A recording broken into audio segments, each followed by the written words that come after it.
welcome to our friendly world. My name is Kennedy, and today I'll be showing you a quick and easy way to turn crumpled crochet pieces into nice flat pieces that hold their shape. This of course works for knitting projects as well. These Easter eggs are from my Easter egg garland pattern, and when I first make them, they tend to roll up or get crumpled in my crochet project bag. So today I'm just going to give you a quick walkthrough of steam blocking to show you how to flatten these out. Blocking is a process in knitting and crocheting where you use water in some form to flatten out your pieces and let them dry in a certain shape to help them hold the shape and corners that you want. Today I'm going to be using a small handheld steamer that I got off of Amazon, and I'll show you how quick and easy it is to use something like this for a small piece. I have a foam blocking mat here to protect my working surface, but you could do this on a towel as well.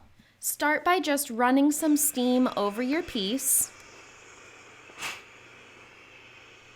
and then carefully flattening your piece into the shape that you want it to be.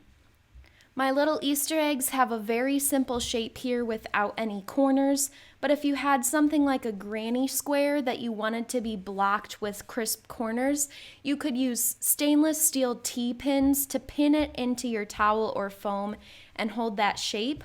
But for a small little motif such as this, just that little bit of steaming did the trick. My piece is still kind of damp, but I'm going to let it lay in this position until it's completely dry, and then I'll be ready to add it to my project. If you guys have any questions about this quick and easy way to block your crochet projects, feel free to leave them in the comments below. Thanks for watching!